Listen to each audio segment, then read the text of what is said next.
오늘 보실 하나님의 말씀은 빌레몬서 1장 20절에서 25절 말씀입니다. 빌레몬서 1장 20절에서 25절.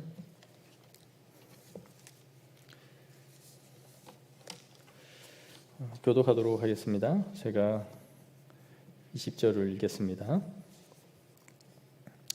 오 형제여, 주 안에서 너로 말미암아 기쁨을 얻게 하고 내 마음이 그리스도 안에서 평안하게 하라. 내게 써노라. 내가 말하는 것보다 더 행할 줄을 아노라. 오직 너는 나를 위하여 숙소를 마련하라. 너희 기도로 내가 너희에게 나아갈 수 있기를 바라노라. 그리스도 예수 안에서 나와 함께 갇힌 자 에바브라와 또한 나의 동역자 마가, 아리스다고, 데마, 누가가 문안하느니라. 우리 주 예수 그리스도의 은혜가 너희 심령과 함께 있을지어다. 아멘. 오늘 빌레몬서에 너희 곁에 두게 합니다라고 말했어요. 이것은 바울이 이 모든 것을 섭리의 관점에서 이해하고 있었다라는 것을 말씀드렸죠. 단순히 일어나는 하나의 현상으로 본 것이 아니라 그 안에서 역사하고 계시는 하나님의 보이지 않는 손길을 보는 것이 믿음이다라고 말씀을 드렸어요. 항상 일어나는 모든 일이 우연이 아니라 하나님의 손 안에서 이루어지고 있다라는 것을 볼 수 있어야 하는 것이죠. 그리고 이제 오네시모를 종과 같이 대하지 말고 사랑받는 형제처럼 대하라, 그렇게 말합니다. 파격적인 변화죠. 노예를 어떻게 형제, 그것도 사랑받는 형제로 대할 수가 있습니까? 그것도 주인의 재산을 훔쳐가지고 도망친 그 노예를 사랑받는 형제로 대하라. 그리고 더 나아가 그가 너에게 가거든 나를 대하듯 동역자로 그를 맞아주라, 그렇게 말을 합니다. 빌레몬의 입장에서 보면 이것은 너무 과도한 그런 친절이라 하지 않을 수 없죠. 당시 사회가 보여줄 수 없는 이 신분의 변화, 파격 자체, 과거를 묻지 않는 용서, 도저히 노예에게는 베풀 수 없는 그 이상의 것을 지금 하도록 말하는 거예요. 하지만 이러한 신분의 변화는 우리에게 일어난 신분의 변화와 맞먹는 것이다 라는 것을 이해해야만 이 요구를 우리가 이해할 수 있는 것이죠. 우리는 예수님을 못 박아 죽인 살인자들이죠. 살인자의 피가 우리에게 흐르고 있는 사람들입니다. 그런데 이렇게 용서받을 수 없는 자신의 아들을 죽인 그 살인자들을 하나님이 아들로 삼아주실 뿐만 아니라 자녀라 말씀하시고, 그뿐만이 아니라 하늘의 유업을 잇는 후사, 자신의 기업을 물려받을 수 있는 자녀의 자격을 주신 것이죠. 사형 선고가 내려져야 할 우리에게 과분한 은혜를 주시는 것입니다. 복음은 우리가 받은 것이 어떻게 실제로 흘러가게 할 수 있느냐의 싸움이에요. 이것을 우리가 알고 어떻게 이것을 흘려보낼 수 있는가. 자, 오늘 이제 18절에 앞서서 쭉 보면 그가 만일 내게 불의를 하였거나 내게 빚진 것이 있으면 그것을 내 앞으로 계산하라, 이렇게 말합니다. 너에게 입힌 채무를 내가 대신 갚겠다. 채무불능인 상태의 이 오네시모에게 빚을 자신에게 갚겠다. 법적 책임을 내가 질게, 그런 말이죠. 저는 빌레몬이 바울에게 그렇습니까? 그러면은 저에게 이러이러한 정도의 돈을 대신 갚아주십시오 라고 했을 것이다 라고 생각하지 않아요. 바울이 무슨 돈이 있었겠습니까? 가죽으로 텐트를 지어서 그 돈을 벌면서 자신의 선교 사역을 했던 사람이 바울이죠. 그리고 자신과 친밀한 교회의 빌립보 교회에는 오히려 나에게 선교 헌금을 보내달라라고 요청까지 했습니다. 그렇게 자신을 충당하면서 선교를 했던 이 바울인데, 이런 상황을 빌레몬이 모를 리 있었겠습니까? 그가 내가 받아야 할 빚을 나에게 달라라고 했지만 절대 빌레몬은 그렇게 요구하지 않았을 거예요. 그럼에도 바울은 그가 원한다면 기꺼이 그렇게 하고자 했던 것이죠. 바울은 노예 오네시모를 위해 참 많은 희생을 하고 있구나라고 우리는 생각할 수 있습니다. 그렇지만 한편으로 보면 바울은 정말 가치 있는 일에 투자를 하고 있다라는 것을 생각해 보게 돼요. 이렇게 함으로써 이 한 사람을 세울 수 있다면 바울은 기꺼이 자신을 희생하여 그 일을 하고자 했던 것이죠. 바울은 오네시모의 후견인이 되어서 그를 돕고자 했던 것입니다. 오네시모의 보증인이었던 거예요. 그가 무언가를 일을 망쳐놓으면 그 바울이 대신 그것을 뒤집어 쓰는 보증인처럼 지금 말하고 있는 것이죠. 여러분, 한번 우리도 생각해 보십시오. 누군가가 내 뒤에서 네 하고 싶은 거 마음대로 다 해봐. 만약에 일이 안 돼서 망쳐놓으면 내가 다 수습해 줄게. 그렇게 말한다고 하면 이게 얼마나 든든합니까? 우리는 이게 잘못되면 어떡하지? 그런 두려움 때문에 할까 말까를 망설이는데 한번 다 해봐. 내가 뒤에서 뒤 다 봐줄게. 지금 바울은 오네시모에게 이렇게 든든한 버팀목이 되어준 거예요. 너의 빚까지 내가 다 청산해 주겠다. 여러분, 가장 시간이 오래 들지만 가장 가치 있는 일은 사람에게 투자하는 것입니다. 사람을 세우는 것이에요. 한 사람을 바르게 서도록 하는 것이 교회가 해야 할 가장 중요한 일입니다. 제가 사역을 하면서 가장 가슴이 아팠던 것이 무엇이냐? 교회가 사람을 섬긴다 하면서도 사람을 너무 소모품 다루듯 하는 것을 볼 때였어요. 특히 사역자들을 그렇게 대하는 교회들을 무수히 많이 만났습니다. 제가 담임이 됐지만 담임의 입장에서 보면 20년 목회한다고 하면 2년에서 3년 동안 사역자를 쓴다라고 가정하면 한 8명만 갈아채면 자기 목회하는 동안 그냥 어느 정도 목회가 끝이 나는 거죠. 마치 이 사람을 쓰다가 버릴 것처럼 그렇게 대하는 태도가 너무 많아요. 그렇게 사람이 중요하다라고 말하면서도 정작 교회가 사람을 그렇게 헌신짝처럼 쓸 만큼 쓰고 버리는 그런 태도를 갖고 있었던 것이죠. 여러분, 사람은 쓰다 버리는 그런 존재가 아닙니다. 함께 성장하고 함께 세워져 가는 거예요. 우리 교회가 그렇게 사람을 세우는 교회가 되어야 합니다. 어린 영혼들을 또 사역자를 세워가야 됩니다. 사람을 생각하지 않고 조직을 세우려고 하는 교회는 교회의 본질이 아닙니다. 사람을 희생시키면서 조직을 세우려고 하면 사람들이 없어지는 거예요. 사람을 세우려고 조직이 있는 겁니다. 어떻게 하면 한 사람을 바르게 세울지를 생각하면서 조직을 세워가는 거예요. 조직을 위해, 교회를 위해 사람이 희생당하면 안 돼요. 사람을 사랑하고 교회를 사랑하는 것이 주님이 우리에게 가르쳐 주신 방식입니다. 그러면서 바울은 19절에 의미심장한 말을 합니다. 네가 이 외에 내 자신이 내게 빚진 것은 내가 말하지 아니하노라. 오네시모의 빚을 지우려 한다면 나에게 요구해라. 그러나 네가 나에게 진 빚에 대해서는 내가 말하지 않을게. 빌레몬은 바울을 통해 회심을 했고 그의 가족이 구원을 받았죠. 이것은 돈으로 환산할 수 없는 일임을 상기시켜 줍니다. 무언의 압박처럼 느끼지 않았을까 싶기도 해요. 바울은 빌레몬에게 있어서 영적인 아버지로서 늘 그에게 빚진 심정을 가지고 있었을 거예요. 바울의 복음이 우리의 가정을 모두 하나님의 백성들이 되게 했다. 바울이 빌레몬이 자신에게 오네시모의 채무를 넘기지 않을 것이다 라는 것을 바울은 알았습니다. 바울과 빌레몬의 관계, 이 신뢰의 관계가 얼마나 깊은지를 22절에서 보여주죠. 오직 너는 나를 위하여 숙소를 마련하라.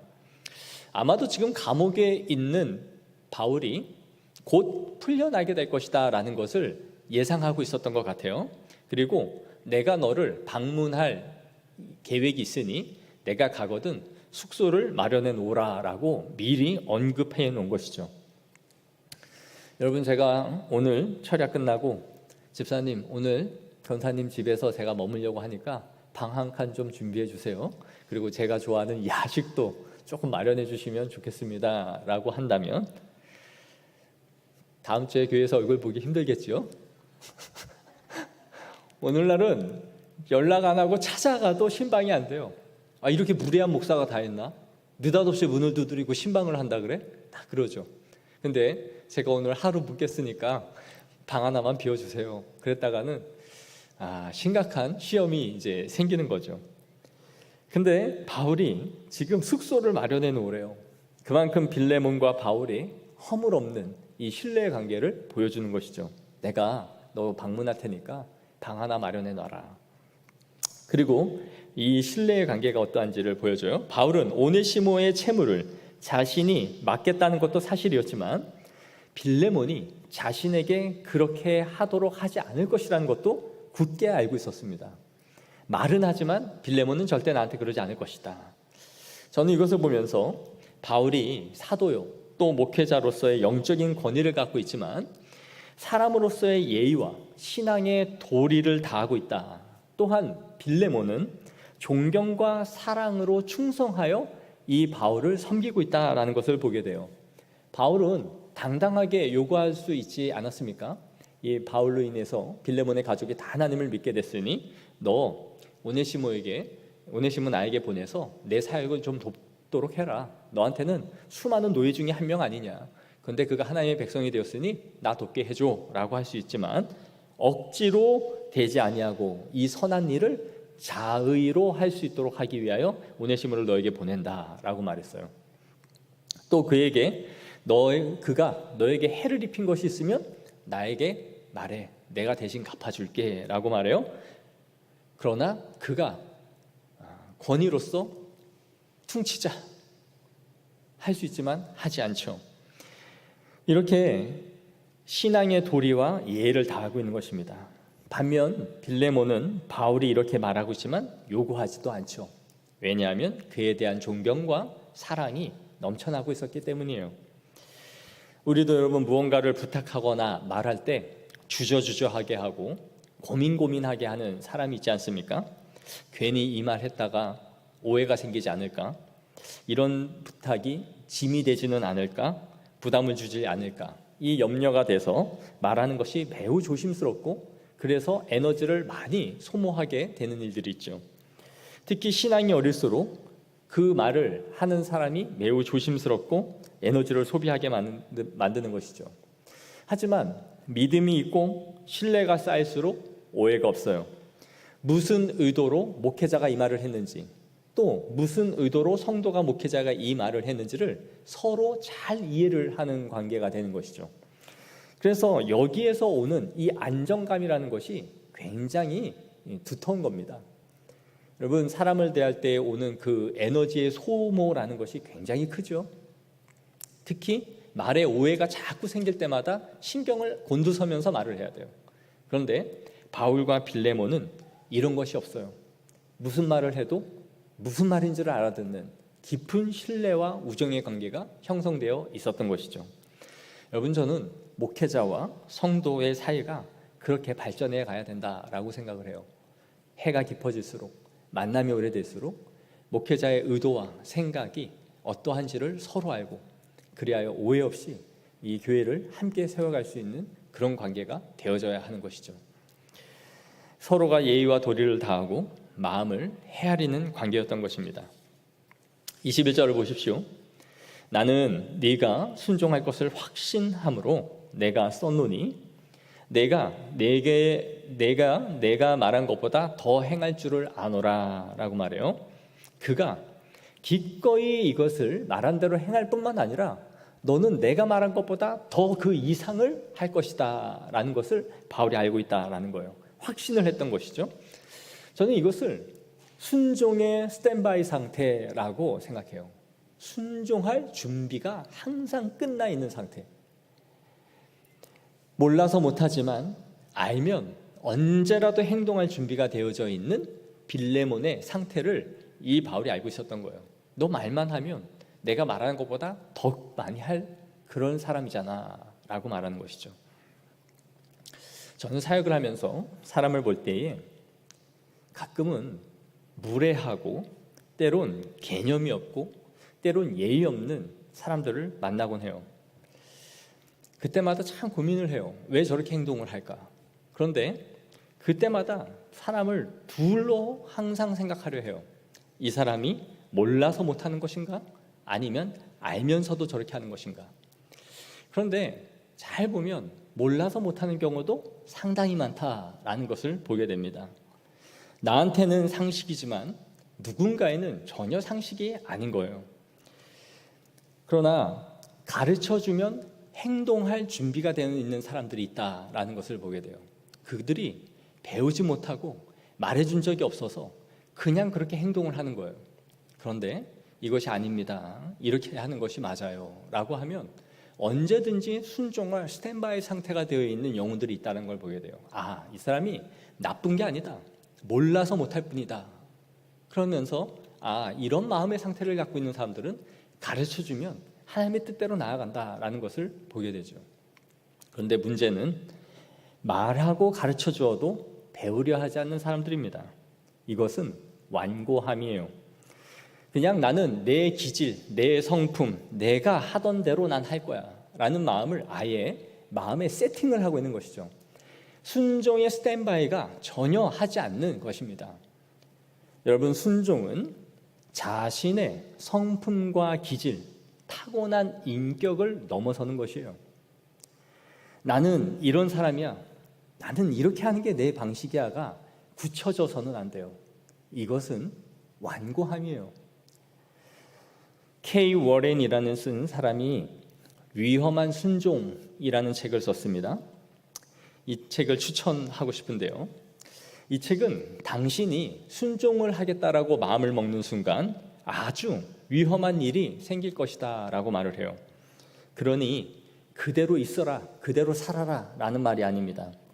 당신이 하나님 앞에 예스라고 말을 하고 그것에 대해서 순종하려고 대답을 하는 순간 당신은 주를 위하여 망가질 준비가 되어야 하는 것이다.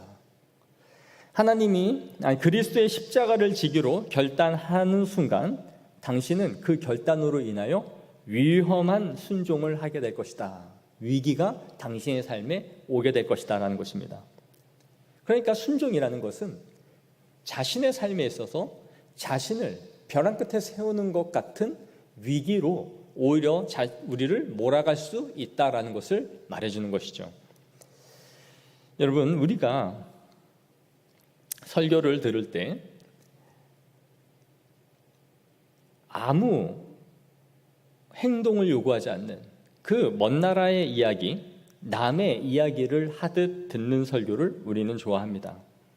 왜냐하면 그 말씀을 들어도 우리가 반응을 해야 할 게 없는 설교들이죠. 우리의 삶에 어떤 희생이나 삶의 재편을 요구하지 않는 설교를 우리는 듣기 좋아해요. 그러나 그 설교가 내 실존과 맞부딪혀서 나를 움직이게 만드는 설교는 매우 부담이 되는 거예요. 그냥 누군가의 이야기, 어느 사람의 이야기, 그냥 듣고 좋은 설교로 끝이 나는 것이 우리는 좋아요. 어떠한 것도 우리에게 부담을 주지 않기 때문이죠. 용서를 생각해 보십시오. 기독교의 용서와 사랑은 누구에게나 좋은 말입니다. 내가 사랑을 받고 내가 누군가에게 용서를 받는다는 것은 그 자체로도 얼마나 따뜻하고 푸근한 말입니까? 하지만 당신이 용서와 사랑을 해야 한다라고 요구받는다면 이것은 이때부터 고통이 됩니다. 그 따뜻한 용서와 사랑의 메시지가 내가 누리고 내가 받는다라는 것에서는 좋았지만 당신이 그 일을 해야 할 의무가 있다라고 할 때는 고통이 되는 거예요. 또 누군가가 아름다운 사역의 헌신을 통하여 귀한 열매를 맺었습니다 라는 것을 듣는 것은 매우 은혜가 되죠. 그리고 마음에 생각하기를 우리도 저런 사람이 우리 교회에 있으면 얼마나 좋을까 하는 것으로 끝을 맺는다면 그 설교는 그냥 은혜롭고 좋은 것으로 끝이 날 겁니다. 그러나 내가 그 사람이 맺은 사역의 열매처럼 나도 그렇게 살아가기를 각오한다면 여러분, 그때부터는 수많은 시간과 물질과 헌신을 하나님 앞에 각오해야 되는 거예요. 나도 저러한 사역의 열매를 꿈꾼다면 우리는 절대로 그것이 좋구나 하는 것으로 그냥 그 말씀을 듣고 끝이 날 수가 없는 것이죠. 이렇게 순종이라는 것은 부담이 되고 때로는 고통이 되는 것입니다. 이렇게 순종은 위험한 것이죠. 그러나 우리가 들어왔듯이 하이 리스크 하이 리턴, 위험한 큰 위험이 있다면 그것은 우리에게 더 좋은 것으로 되돌려준다라는 것이죠. 이 말처럼 우리는 큰 부담을 안고 순종을 해 나가지만 우리에게 하나님은 더 큰 은혜와 복으로 채워주시는 하나님임을 믿는 것이에요. 내 순종이 하이 리스크를 갖고 있듯 하나님은 그 위험한 순종 속에서 하이 리턴을 해주시는 거예요. 그것이 얼마나 무겁고 힘든 순종이었는지를 하나님이 아시기에 그것을 할 수 있도록 힘에 힘을 더하시고 그것을 해나감으로 인하여 우리의 영적인 근력을 강화시켜버리세요. 다 운동해 보셨죠? 팔굽혀펴기, 턱걸이 2개, 3개만 해도 안 되는, 하나도 못 올리는 사람이 있어요. 윗몸 일으키기 10개도 못하는 사람이 있죠. 그러나 헉헉거리고 매일매일 그걸 해보십시오. 10개가 11개가 되고 나는 일주일에 딱 1개씩만 올릴 거야. 여러분 한 달을 하면 30개가 느는 거예요. 4개씩 느는 거죠. 일주일에 하나씩만 늘리면. 그러나 1년이면 50개가 늘어나겠죠. 우리의 믿음의 근력은 순종으로부터 자라는 거예요. 그 위험한 순종을 통하여 자꾸 근력이 붙기 시작해요. 그리고 그 순종을 통하여 하나님의 하이 리턴을 자꾸 경험하게 되는 것이죠. 하나님은 이것을 통하여 순종하는 자들이 어떻게 하나님의 풍성함을 경험하게 하는지를 우리에게 가르쳐 주심으로써 순종이 반복될 수 있게 하세요. 그래서 순종은 우리에게 위험한 부담만 안겨주는 것이 아니라 이 순종을 통해서 얼마나 하나님의 풍성한 은혜를 공급받게 하시는가 하는 것을 우리에게 체험하게 하시는 것입니다. 내가 말한 것보다 더 순종할 줄을 확신하는 바울은 빌레몬에게 이 부담스러운 순종을 지금 요구하고 있는 것이죠. 우리는 하나님께서 기도할 때 나에게 아무 말씀도 하시지 않으신다라고 말하지 몰라요. 그래서 나는 말씀하시지 않아서 안 할 뿐입니다 라고 말하지 몰라요. 주님께서 나에게 분명히 하라라고 말씀만 하신다면 난 100% 합니다.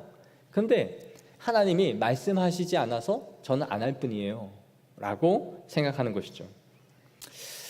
하나님은 순종할 만한 믿음과 소양이 준비되어 있지 않을 때 하나님은 말씀하지 않으세요.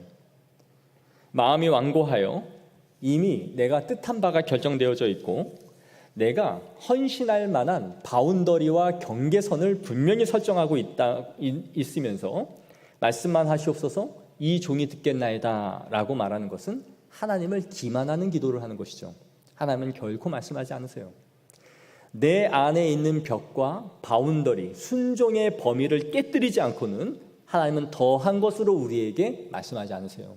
더한 것으로 우리에게 순종을 요구하지 않는다는 것은 우리에게 주실 것도 없다라는 거예요. 어차피 순종할 마음이 없는 자에게 하나님은 절대로 깨달음으로 가르치시지 않는 것입니다. 우리는 생각해 봐야 돼요. 나는 정말 몰라서 순종을 못하는 사람인가? 아니면 알면서도 하지 않는 사람인가? 그 위험한 순종이 나의 삶을 힘들게 하고 고통스럽게 할 것을 알기 때문에 철저하게 바운더리를 정하고 하나님의 말씀을 어느 선까지는 들어오지 못하도록 은혜를 절감시키고 그러면서 내가 할 수 있는 만큼만 그 일을 하고 있는 것인지를 생각해 봐야 되는 것이에요. 몰라서 못하는가? 알아도 나는 하지 않고 오히려 내 선을 지키고 있는 것이 아닌지를 생각해 봐야 되는 것이죠. 이제 바울은 이 끝인사를 하면서 자신의 동역자들을 언급합니다. 에바브라와 마가와 아리스다고, 데마, 그리고 누가를 말하죠. 우리는 골로새서를 살펴보면서 이미 한 번씩 익히 들었던 사람들이라는 것을 알 수 있어요. 바울은 골로새서를 마무리하면서 이 사역자들의 자신의 동역자들을 언급했는데 오늘 이곳에서도 그 똑같은 이름을 반복하고 있다는 것을 볼 수 있는 것이죠. 한 번씩만 부르고 지나갈 만한 이름이 아니었던 거예요. 서신서에 또 한 번 이들을 기록해냅니다. 에바브라를 말하죠. 어떤 사람이었습니까? 골로새서를 하면서 다 살펴봤지만 골로새 교회를 세우고 라오디게아와 히에라볼리의 교회를 세운 사람이었습니다. 그리고 그 교회를 빌레몬에게 넘기고 계속해서 교회를 세운 복음에 엄청난 열정을 가진 자였다라고 말씀을 드렸죠. 골로새 교회는 바울이 세운 교회가 아니었어요. 바울은 단 한 번도 가보지 않은 곳이었습니다. 서신으로만 지금 왕래를 하고 있는 거예요. 이 에바브라를 통하여 교회에 대한 이야기를 들었다라고 말씀을 드렸죠. 다 에바브라에 의해서 이 교회를 세운 거예요. 히에라볼리, 그리고 우리가 요한계시록에 봤던 라오디게아 교회, 다 이 에바브라가 세운 교회였습니다. 그리고 마가는 어떤 사람이었습니까? 실패의 아이콘이었다라고 말씀을 드렸죠. 그는 마가복음에서 예수님이 잡히실 때에 혼니부를 뒤집어 쓰고 쫓아가다가 너도 그와 한 당이 아니냐라고 했을 때에 혼니부를 벗어던지고 맨몸으로 도망쳤던 청년, 그리고 바울과 함께 1차 전도 여행을 떠나갔다가 무슨 이유인지는 알 수 없지만 힘들다라는 이유만으로 선교지를 박차고 떠나갔던 청년이었다. 마가의 다락방에서 그의 어머니, 그의 집은 마가의 다락방과 예수님의 최후의 만찬을 준비했던 그러한 믿음의 가문에서 자란 마가였지만 그의 삶은 오히려 배신이었다. 그러나 마가는 그런 자신의 삶을 넘어서서 마가복음을 쓰고 바울의 동역자가 되었던 것이죠. 그리고 아리스다고를 말하죠. 아리스다고는 바울과 함께 감옥에 갇혀 있었던 사람이었다라고 그랬습니다. 바울과 함께 사람들에게 붙잡혀서 감옥에 있을 때마다 그의 곁에 있었던 사람이 아리스다고였어요. 그리고 누가는 어떤 사람이었습니까? 바울의 주치의와 같은 사람. 그리고 사도행전을 누가가 기록했죠. 모든 사역에, 전도 여행에 동참했던 사람이 바로 이 누가였습니다. 데마도 지금 동역자로 기록하고 있지만 이후에 어떻게 말합니까? 데마는 세상이 좋아서 나를 버리고 떠나갔다. 아마 이 빌레몬서를 쓸 때와 골로새서를 쓸 때는 동일한 시대였기 때문에 이때까지만 해도 데마는 배신하지 않고 동역자로 있었죠. 그러나 이후에 바울을 버리고 떠나갔습니다. 그러니까 똑같이 사역을 하고 복음을 들었어도 모두 다 남고 함께 사역자가 되고 동역자가 되는 것은 아니다라고 말씀을 드렸죠. 우리가 여기서 알 수 있는 것은 바울은 절대로 혼자서 사역하는 독불장군이 아니었다라는 것입니다. 그는 팀 목회를 했고 팀 사역을 했어요. 자기 혼자 개나리 보침 하나 달랑 내고 회당을 찾아 돌아다니면서 소아시아 지역과 로마까지 복음을 전하면서 교회를 세운 그러한 영웅이 아니었습니다. 나 혼자 이 일을 끝낸 그런 사람으로 성경은 바울을 말하지 않아요. 그는 함께 동역자를 세워서 팀 사역을 했습니다. 나누어서 무엇을 해야 할지를, 어디로 가야 될지를 정했던 것이죠. 교회는 목회자가 세우는 것도 아니며 당회가 이끄는 것도 아닙니다. 그리스도를 중심으로 함께 더불어 교회를 세워가는 것이에요. 하나의 팀이 되는 것이고 하나의 몸이 되는 것이에요. 우리는 모든 권한을 한 사람에게 몰빵하고 어떤 문제가 일어나면 당신이 책임지세요 라고 말하는 것이 이 세상의 문화와 관습입니다. 그러나 교회는 함께 생각하고 함께 의논하며 함께 세워가는 곳이에요. 한 사람이 빼어나서 그 사람이 빠지면 일이 진전되지 않고 또 한 사람이 있으면 그 사람으로 인해서 모든 일이 되는 그런 곳이 아닙니다. 우리가 함께 팀으로 동역하고 그 사역을 해나가야 되는 것이에요. 우리 각자 한 사람 한 사람에게 주신 1인분이 있는 것이에요. 그것을 감당하지 않음으로 인해서 다른 누군가가 2중 3중의 사역을 감당하다가 지치고 쓰러지게 되는 것이죠. 모두 다 우리에게 주신 그 1인분의 사역을 함께 동역하며 감당해 나가는 것이 교회입니다. 우리의 사역이 주님 안에서 잘 되어가고 있느냐 아니면 어그러지고 있느냐 하는 것을 무엇으로 알 수 있을까요? 당신이 하고 있는 사역을 통해 사람이 세워지고 있는가 하는 것을 잘 보면 됩니다. 사역의 열매는 자신을 통해 사람들이 살아나야 돼요. 나와 사역을 하는 사람들의 팀워크가 올라가고 하나님의 사람으로 하나 둘씩 세워져 가는 기쁨이 있는가 하는 것을 봐야 됩니다. 내가 속한 교회에, 내가 속한 조직에, 내가 속한 모임에 이 작은 변화들이 모여서 큰 변화를 만들어가고 있는가? 그렇다면 그 사람은 은사대로 잘 쓰임받고 있는 것입니다. 그것이 사역의 열매예요. 사람이 세워져 가는 것이 반드시 드러나야 됩니다. 반드시 드러나야 돼요. 사역자끼리 모여서 얘기를 하는데 어떤 목사님이 이랬습니다. 자기는 설교하는 게 그렇게 즐겁대요. 설교하는 게 그렇게 즐겁고 힘이 난대요. 그런데 옆에 있던 목사님이 그랬습니다.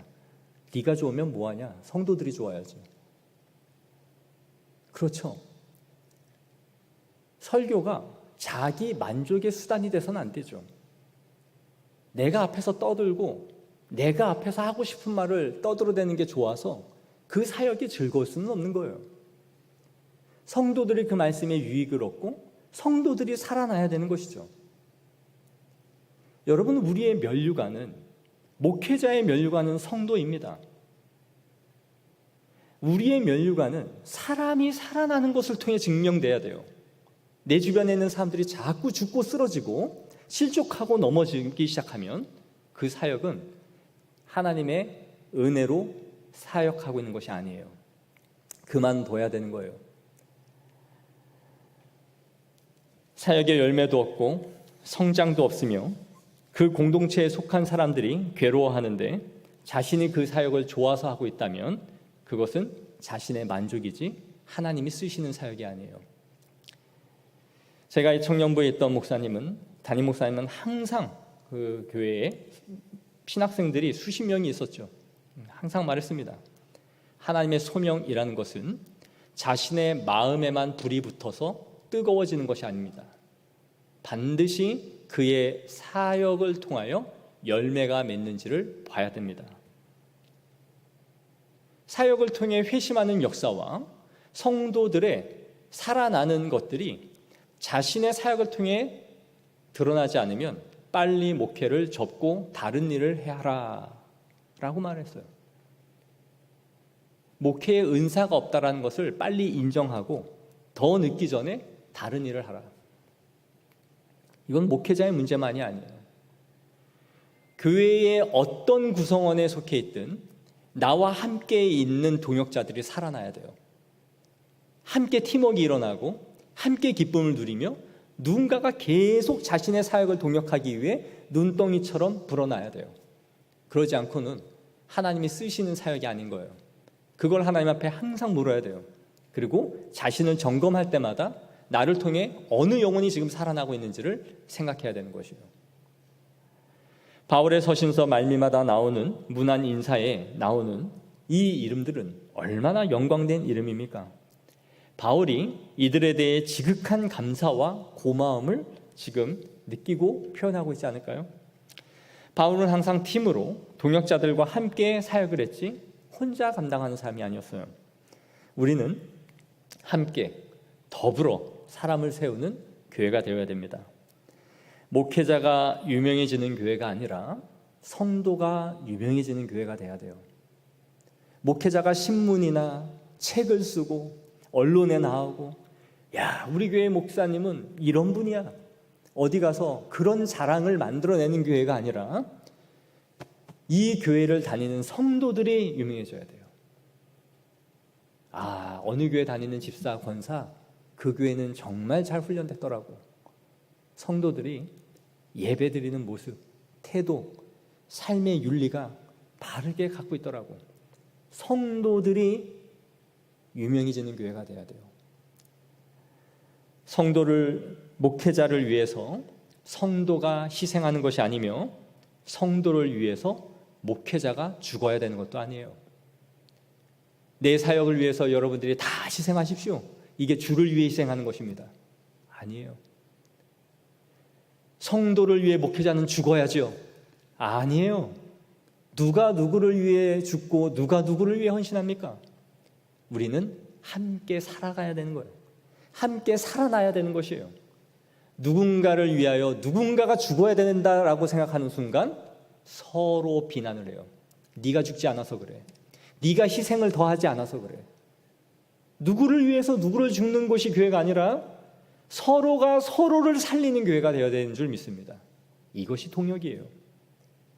코이노니아는 코이노니아에서 코이노논이 되는 것이다 라고 말씀을 드렸죠. 코이노니아라는 참된 교제 가운데서 코이노논, 동역자들이 되는 것이에요.